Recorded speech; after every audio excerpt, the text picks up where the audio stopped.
These partygoers are scammers. They work for an organized crime group known as Milton. They've had a good year. They've taken hundreds of millions from victims, and now they're celebrating. The scammers make so much, they can afford expensive sponsorship deals to make their brands look reputable. The fact that they sponsored Leeds Football Club, I just took them as being a proper investment platform. They just want to take your money off you. There were tens of thousands of victims across the world. A lot of these people were just like the rest of us. They're no smarter, no dumber. There was never any chance for all those customers. It's all a lie. I'll go undercover to find out how they convince people to invest. How are you, darling? How is everything going? We team up with a man who's been on the inside. My life changed radically. I have to hide now and think about security. We join Europol raids on call centers selling the scam. You don't understand anything I'm saying, even though you just responded to me in perfect English. Oh, did you know that this was a scam? No. And we travel to the former Soviet states, where it all began. Hi, Simona. I know who this guy is. Let's just call him Mr. Red. It took us over a year to peel back the layers of shell companies hidden offshore to identify for the first time the big fish we believe are getting rich on misery. Losing $30,000 to a bunch of scammers, I was absolutely devastated by it.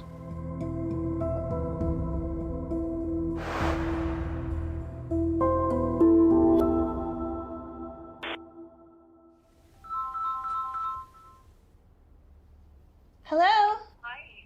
Hi. Hi, this is Jen. Who's this?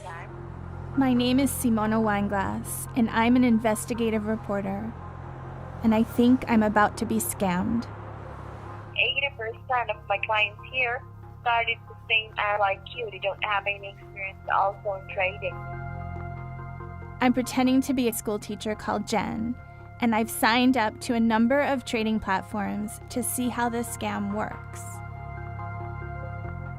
This software will gonna scan and analyze the 5 major assets in the financial market 24 hours a day, 5 days a week. Sounds fantastic. Software like this normally costs a fortune, but can I trust her? And where are you calling from? I'm calling you from London, UK. Oh, you're calling, but you have such an interesting accent. Where are you from originally? Well, basically, I'm not from UK. I'm just migrated here because of this job. We will be going to give you a senior account manager who can teach you how to use the software successfully and show you how much profit you can make on a weekly basis. Okay?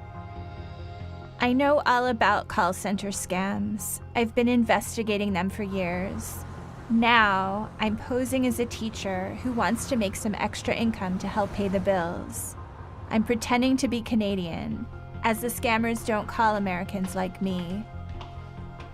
Because here in Washington, D.C., a team of prosecutors successfully brought down one such scam, sending the woman running it to prison for 22 years.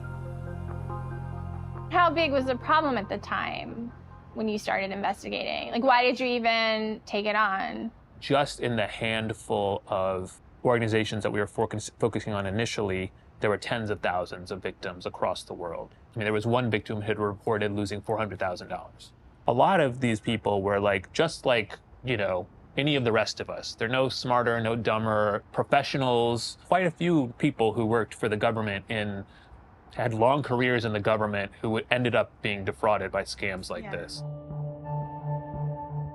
3 years ago, I was part of an international investigation with the Swedish newspaper Dagens Nyheter.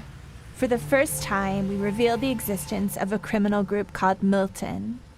Now, I want to expose the senior men really behind it. Back then, we discovered Milton's frontline were scam call centers, where hundreds of young people in Eastern Europe are recruited with promises of big money and a little luxury. For each new victim, they receive a bonus and a hefty percentage of the money they persuade them to invest. Then, the investigation had an undercover mole employed in a Milton call center in Kyiv, Ukraine.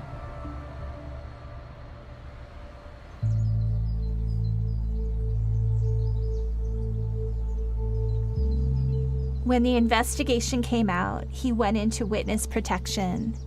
We tracked him down to see if he could help us go further and identify the masterminds behind the scams.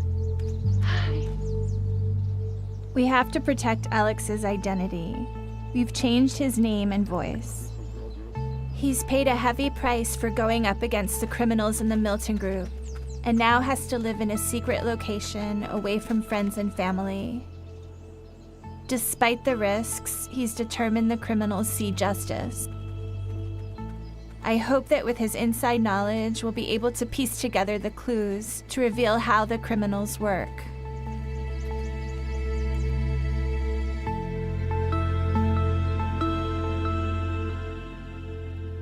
During those months, when you were undercover, were you ever scared? Yes, I was terrified of getting caught. It was very stressful, psychologically. I decided to stay there just to discover for public about this crime and to help police get evidence. So even though there was a huge expose involving dozens of newspapers around the world, Milton Group is still operating? Yes, they're still operating, and they started to make bigger money. As a student in Russia, Alex was trained in cryptography. He's now using those skills to follow the money. In your estimation, how much money has the Milton Group made since it started? About $1 billion. About $1 billion. Since 2017. You're saying 100% of people lost money, meaning they lost at least some of their money? Yes, not a single cent went into a real trade. What happened to the money once people deposited in their account? Victims think that they have a real account with the company, but there is not really any trading, just a simulation.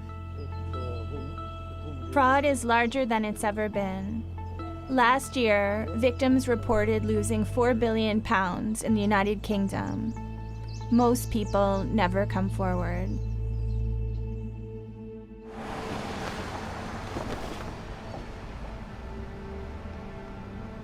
Oh, here we go. Hi, this is Jen. Hi, Jen. This is Patrick. Oh, I'm so glad we're finally speaking. With Alex's help, I'm now talking to the Milton scammers. Patrick works for one of their brands, Koinivo.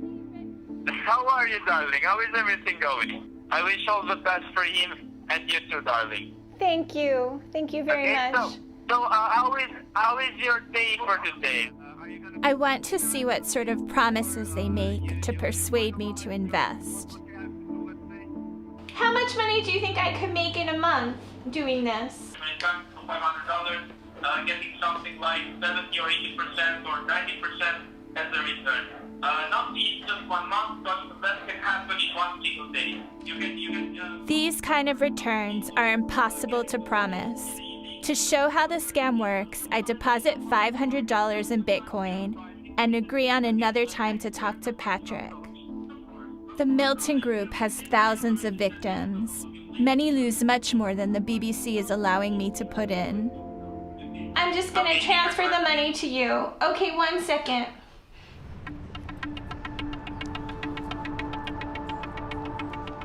I'm on my way to meet Londoner Barry Burnett, who started making 10-pound trades after signing up with a prominent Milton brand, EverFX. When he saw how well his portfolio appeared to be doing, he invested more. He told us he let his trading advisor take control of his computer and trade for him. This should never happen. Then he started losing money. And this is when the Milton fraudsters asked him to invest even more. Put some more money in, yeah? Double up. If you put £25,000 in, then you could wipe out your losses and make a profit. And I said, no, I'm not doing that, absolutely not. I just want to just bring my losses down to a manageable amount, and I want to get out. And I must have got at least half a dozen calls from half a dozen individuals in the space of about 2 hours. My phone just kept on blowing up, begging me basically to put some more money in. Barry says he lost over £10,000. His experience fits a pattern. What if I told you that we've spoken to insiders at the company and they told us it was all a scam? I am horrified. I'm numb. I can't believe this because I was never really going to get that back. So I could almost think that the moment I put that 10 grand in the account, that was it. It was just gone, you know? It's disgusting on every level.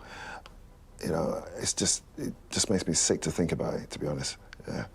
I could just imagine the misery they've inflicted on other people's lives. So how do these companies pull it off? How do they get so many people to trust them?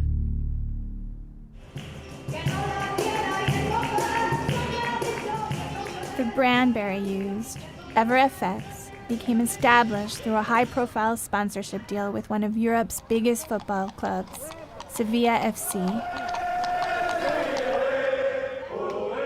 It's match day. Two of Spain's biggest clubs are playing their local derby. Over 2 years, the Milton Group spent an estimated €7 million with Sevilla FC to promote their brand EverFX, including glossy promo videos like this. Sevilla even used some of their biggest players to unwittingly sell Milton's brand. I didn't know much about trading, but EverFX taught me everything I needed to know. Forex and football are both unpredictable industries, but these guys have all the necessary material to help out new traders like myself.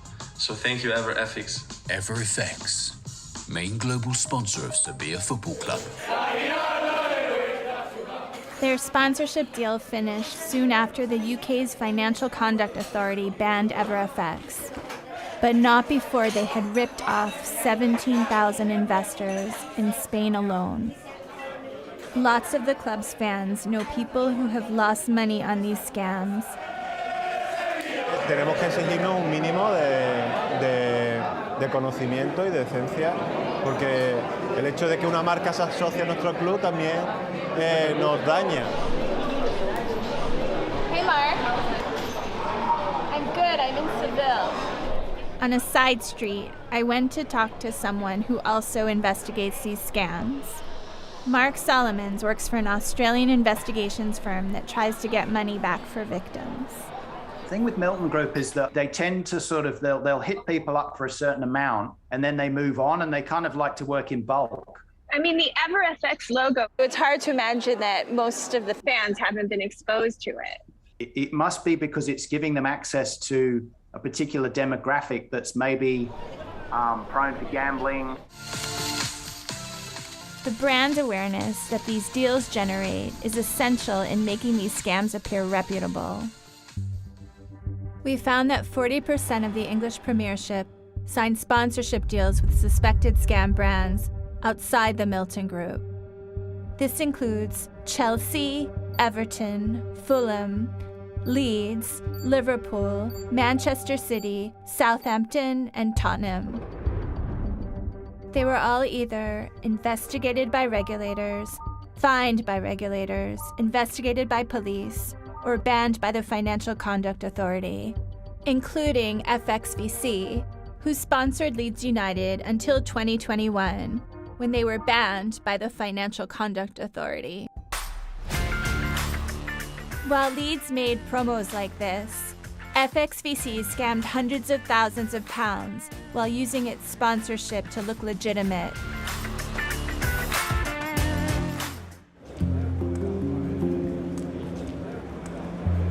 The idea that we'd been manipulated by a company like that would really make me sick to my stomach.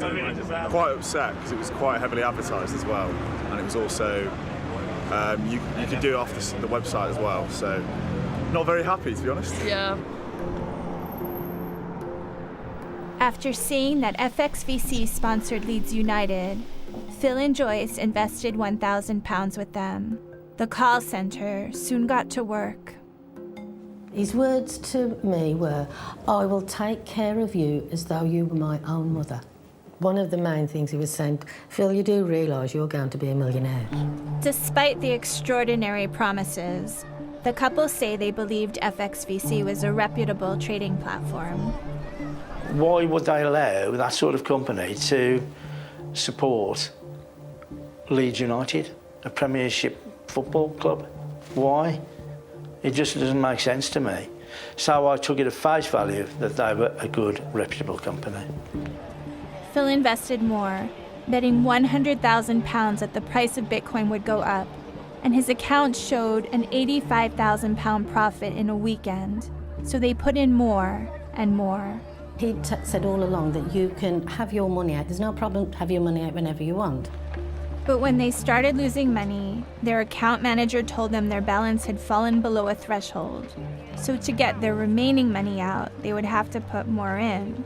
So they did, and then lost it all. We had lost £341,000 within 7 days. They don't care who they hurt. They don't care who they take money off. They don't care. I knew he was really deeply distraught over it, and I knew he would be humiliated and ashamed. He literally hung on to me that day, just apologising and saying, I'm sorry, I was stupid. Leeds United have got a duty of care to make sure the people they're associated with are legitimate companies and not doing these sort of scams. Leeds United told us, as soon as we were made aware that FXVC had lost their licence, the agreement was terminated. FXVC denied any wrongdoing and told us they fully complied with the ruling by the FCA. The Premier League clubs that responded said deals were ended early, were not renewed, or that allegations against the potential scam companies only came after the sponsorship deals had ended. And Seville FC told us that once the contract ended, there was no more contact with EverFX. While these shiny videos may be history, no one to date from EverFX or FXVC has been prosecuted for these scams. One of the reasons is that criminal investigations are highly complex, expensive, and the scammers seem to always be one step ahead. In Britain, none of the victims we've spoken to have had their cases pursued by the police.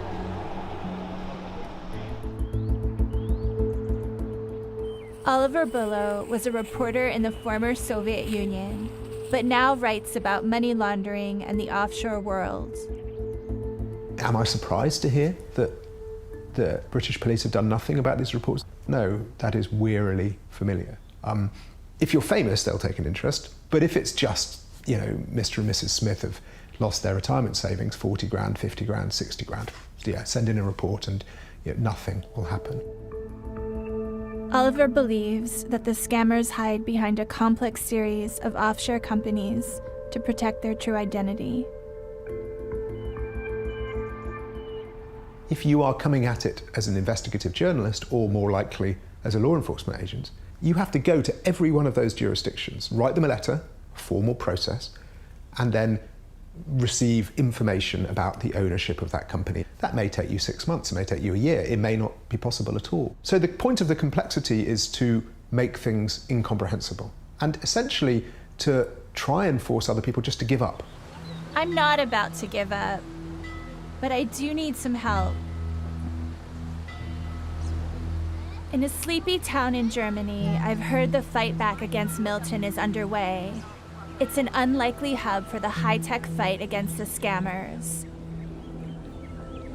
The cybercrime unit here, in contrast to the UK, is making arrests across Europe and beyond. Nice to meet you. Nice to meet you. Welcome to Bamberg. Thank you. Hello. Using digital techniques, the team can follow the crime through the dark portals of the deepest parts of the internet and chase down those perpetrating it. It's directed by public prosecutors, methodically gathering evidence and forensically tracing the huge sums of money it generates. They are operating like professional, legal companies, and that's what we say, this is organized crime. And how much money are some of these larger organized crime groups bringing in? Probably hundreds of millions per year. Investigating financial scams like these means following the money. So let's say we have one victim of whatever platform, and we know he transferred his money to this bank account of whatever company here in Germany.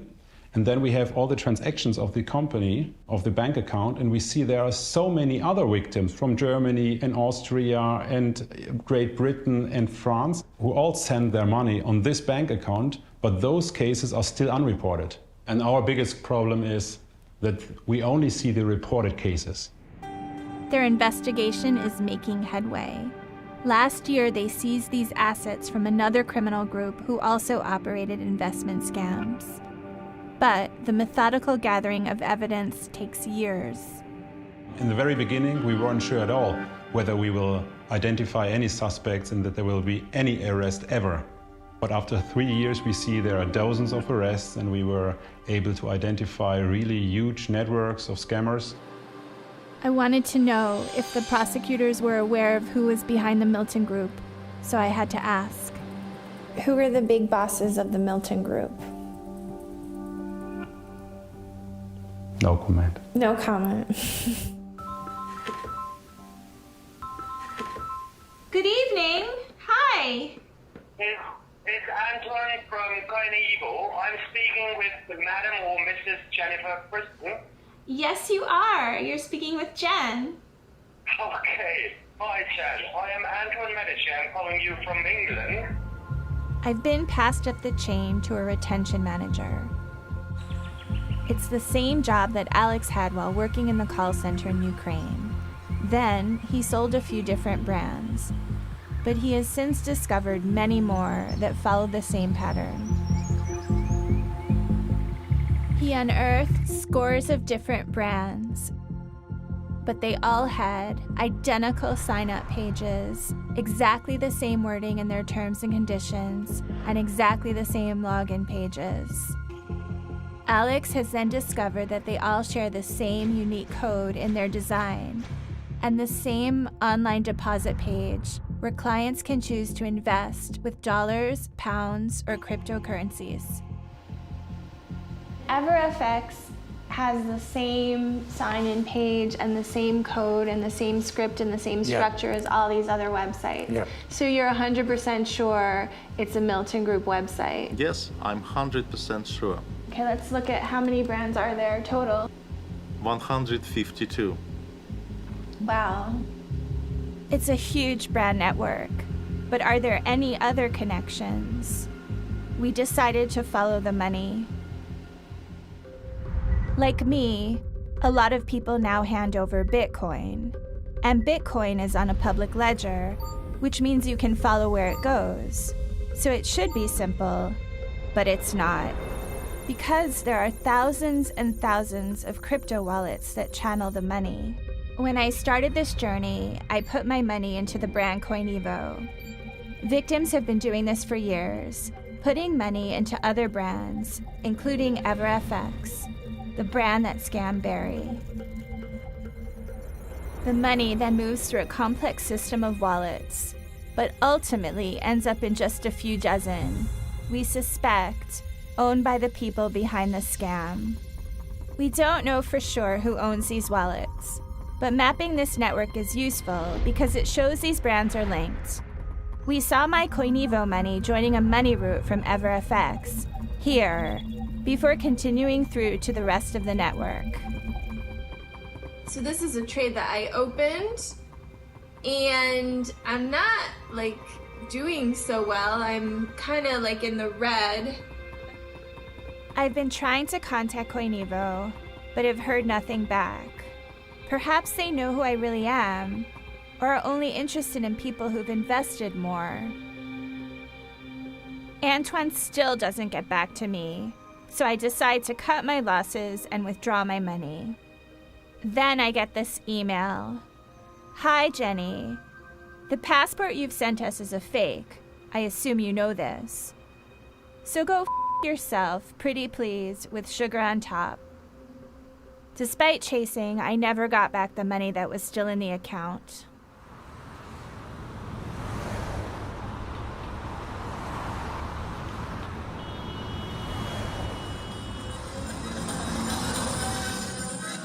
So how can we find out who's behind these crimes? When Alex, the undercover mole, worked for Milton, he recorded their 2020 New Year's Eve party with a secret camera in his watch. Are there clues here about who the Milton Group masterminds are? The audio reveals a man called David who was crowned the father of Milton.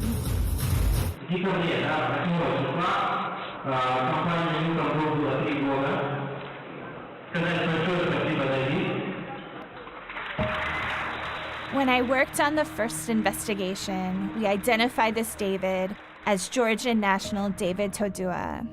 To simplify the complex connections in this network, we're going to give him a nickname, Mr. Orange. These are photos from his now deleted Instagram feed, showing him at the party with other senior figures of the Milton Group. And him posing with guns. So where does Mr. Orange fit into the wider Milton organization? 2 years after the party, he has an office in a new call center in Kyiv, selling EverFX and other Milton brands. Ukraine is clearly important for their whole operation, but they, like everyone else, were about to get a shock.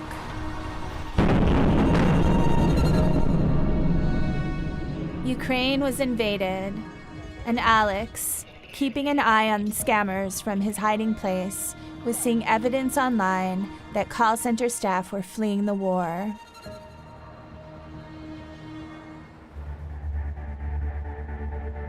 One place he's seen job adverts is in the former Soviet Republic of Georgia. I've come to the capital Tbilisi to meet local investigative reporter Nino Bakradze. Hi, how are you? Good, how are you? So, Nino, we've come to Georgia because we think that this has become one of the hubs of the companies behind the call centers. Are you sure it's like a current information? We have an insider who thinks that they're getting people in Ukraine to relocate to Georgia. A few months ago, there was a big scandal related to the call centers, and the prosecutor office shut down several offices. But since then, we know that the area is clean and the call centers moved away from the country. There was the investigative story. You can see I know who that is. This one? Yes, I know who this guy is. His name is Michael Benimini. I've investigated him before. Benimini was charged in Israel with tax evasion, but never showed up for his trial. I think that we need to investigate for ourselves. Our own research shows that Michael Benimini, let's call him Mr. Red, registered an early Milton brand, Cap MB, so this suggests that he's been involved for a long time.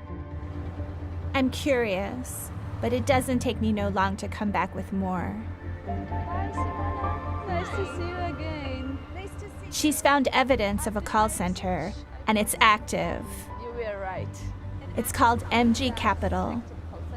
MG Capital, the company founded by Josip Mgeladze 4 years ago. I found his ID scan and his email address in the business registry. And I have a contract of rental agreement, which is signed by Josip Mgeladze, and he signed the rental agreement in 2019. We identified Josip Mgeladze's profile on Facebook. Then we found out the people on the photos. So we found out a person who worked at the call center, and we persuaded her to talk to you. We met the young woman who'd worked at MG Capital in central Tbilisi. She doesn't want to talk on camera, so we're not showing her face and have changed her voice. Even now, it is really hard for students to find a new job with a good salary. When I started this job, I didn't know what we were doing in reality. I thought we really were helping people, but when I get to understand what really was going on, I really felt bad for those people who got scammed. Ivana was told to choose a fake English-sounding name and never reveal that she was calling from Georgia. She was selling a Milton brand. It felt really good that I could get out of there before I could do something bad to someone. But who is Joseph Megaladze, our Mr. Green? Can his other business links tell us anything about this network? We already know that he founded and used to own MG Capital, which seems to have sold Milton brands. But Mr. Green also founded this company. Its directors have included two men who seem connected to the network. This guy, Mr. Blue, owned a company called Naspay, which has provided tech to the Milton Group brands, a company that he sold to Mr. Orange, the gun-loving David Todua. And together with Mr. Pink, Mr. Blue is senior in EverFX, as well as other crucial Milton tech companies. And finally, some of these key companies operated from the same building that housed Mr. Orange's new office in Kyiv. This is all looking very cozy. The offshore world is opaque, with some people spending a fortune deliberately muddying the waters of their operations. But they can't be sure that the past will stay buried forever. As the world wakes up to the revelations in the Panama Papers, we'll ask why. Back in 2016, millions of documents that were meant to be confidential were leaked. They revealed the true owners and inner workings of directors of hundreds of offshore companies. They were called the Panama Papers. So let's go back in time and see what the leak can tell us about our people of interest. 4 of them are there. They have a history together and appear to be running a network of non-Milton companies across the globe. But many of these companies have something in common. They're linked to an office block in Tbilisi called the Pixel Building. The paper trail ends here. Throughout all of our Panama Papers investigations, we've analyzed thousands of offshore documents. And one person appears to have founded or registered many of these early non-Milton companies, Mr. David Kezrashvili. But who is this Mr. Kezrashvili?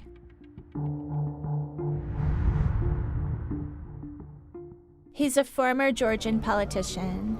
He was defense minister during the war against the Russians in 2008. When he left office, he started his business career.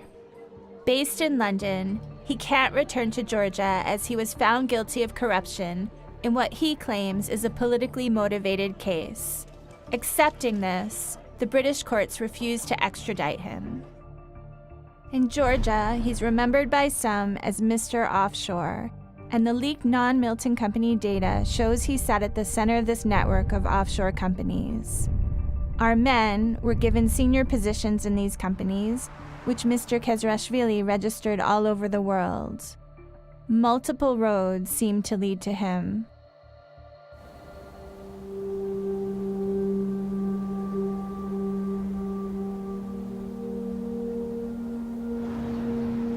We've been invited back here by Europol, who have zeroed in on some of the same people as us, and now we're joining them on call center raids. Simultaneous actions are taking place in Ukraine, Albania, and North Macedonia. We have no idea where we're going. We were told to follow the car in front of us. The last time they did a raid like this, the bosses of the call center were tipped off. So everything depends on secrecy.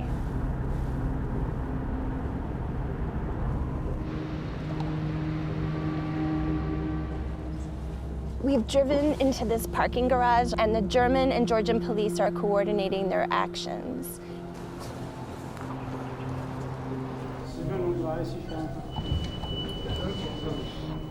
The prosecutors have just walked in, but he told us that the place has already been secured. Would you like to speak to us about what happened here? I can't understand it. You don't understand anything I'm saying, even though you just responded to me in perfect English. Did you know that this was allegedly a scam? I'm not wishing you to take this video right now, and I'm not responding on your questions. What was the brand that you were selling here?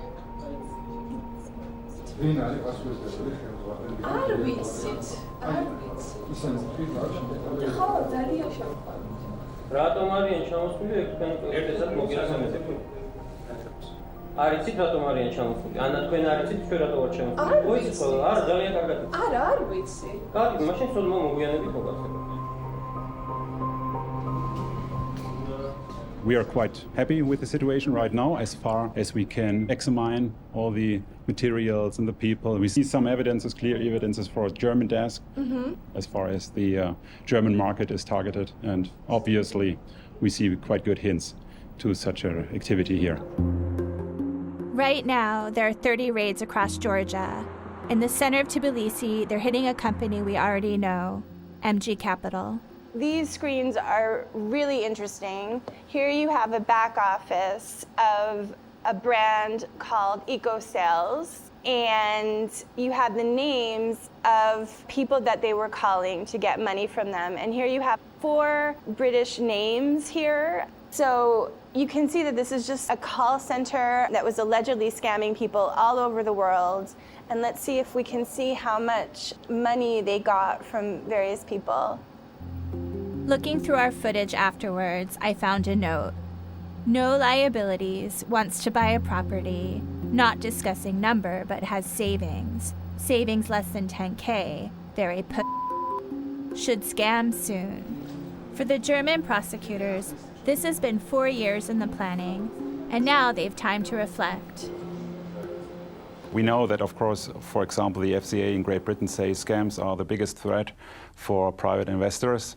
But on the other hand, we see, due to our actions and our investigations in the last years, that there are also some positive effects, that the perpetrators are more careful and at least do not target the German market as much as they did maybe 2 or 3 years ago. The overall damage is still in the hundreds of millions. Probably we can talk about billions, not only in Germany, but all over the world.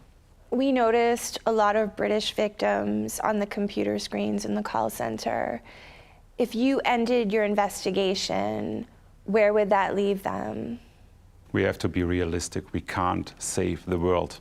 It's already pretty hard work to save the German market. There should be some kind of law enforcement in Great Britain, as far as I know, so that's their main responsibility. And to see it from a legal perspective, it's not in our jurisdiction.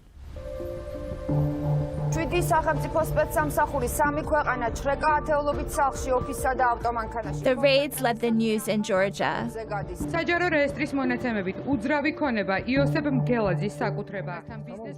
Megaladze is our Mr. Green. He gave a press conference after one of the scam brands was raided in an office he owns. He says that his company rents out the spaces and the offices to other companies, but he doesn't know what the company who rents the office really does. So wait, he's saying that he was just renting space to another call center, Yeah. but he owns MG Capital. Yes, we know that he founded the MG Capital. And also he mentions that he was a business partner of David Kezerashvili. So we know that the links between these men go way back, thanks to the Panama Papers leak. Then, the pattern was that Kezerashvili was the link between our men. But if the real links were confidential before, might they be confidential again? So fast forward to the present. The men all seem to have been key figures in the Milton Group, running or owning tech companies and or the scam brand EverFX. But does Kezerashvili fit in now? Well, he's not really on the paperwork. This is what we can see. He's connected to this company, which used to own EverFX. Through his venture capital firm, he owned the branding and website for this tech company, which built the trading platform and website of EverFX. The email servers for his personal companies were held on the same private servers as those for EverFX, Axios, and New Age. He owns the building in Kyiv where the original call center was moved to in 2020 and where they sold EverFX, and where Mr. Orange had an office where many of these companies were housed, and which was raided in the Europol action in Ukraine. And this gives us a hint of Kezrashvili's social circle. At a wedding in 2018, he was pictured with Mr. Orange and Mr. Red, as well as other key Milton figures. He also has interesting social media connections. Kezrashvili regularly likes and shares Facebook and LinkedIn posts from several tech groups, as well as from EverFX and its successor Axios. And his Facebook friends have included at least 45 other people linked to some of these companies. And of course, he's also Facebook friends with Mr. Pink, Mr. Blue, Mr. Green, and Mr. Orange. And Mr. Red? Well, that's his cousin.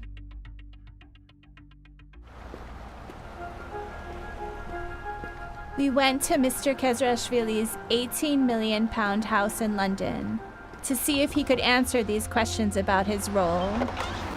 Hi. I'm a journalist. I'd like to speak with David Kezrashvili. Is he available?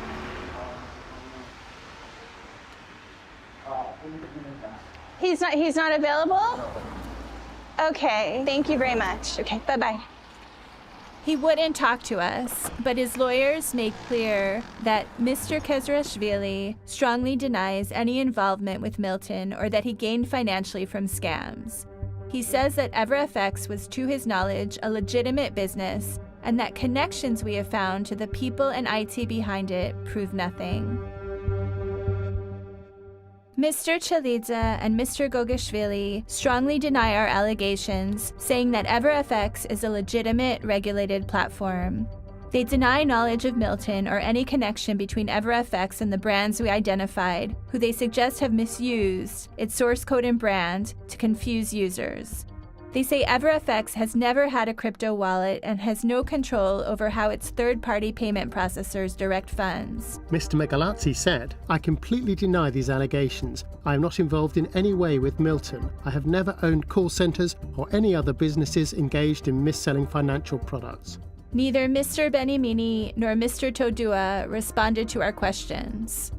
EverFX denied our allegations, saying that they are a legitimate and regulated platform where risks are fully explained. They investigated Barry's case and found he was responsible for his losses.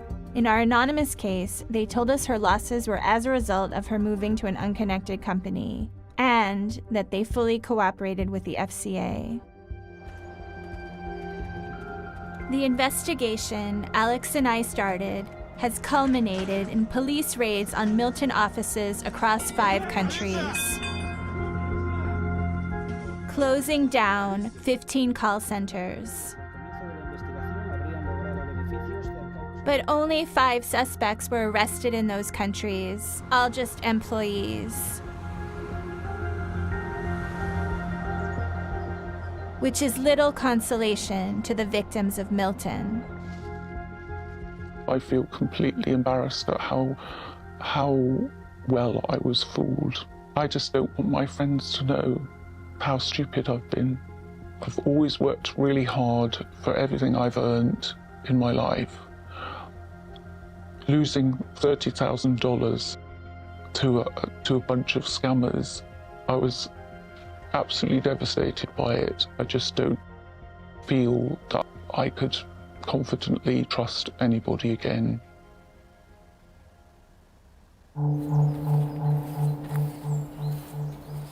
It's taken us well over a year to uncover the identities of some of the biggest players we believe are involved in this billion-dollar scam. Wading through this complex and sophisticated tangle of shell companies, digital evidence, and crypto wallets, we felt able to name them for the first time. Since the raids, Alex has been tracking Milton's crypto wallets. So their volume is lower. The volume is lower. So that means the raids have had a big impact. Yes, I think it is, because we see a very significant decrease in the turnover. Good for victims. Good for victims. So the raids did have an impact. But our recent analysis suggests the scams are picking up again, now at nearly 85% of what they were. So can this billion-dollar scam ever be stopped?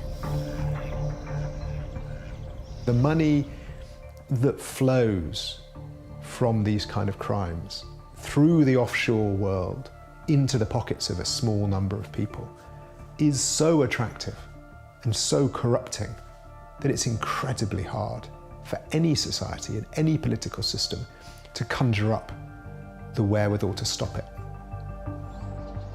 4 months after the raids, we're not aware of any prosecutions of any of the people we've identified. But Alex and I are not about to give up.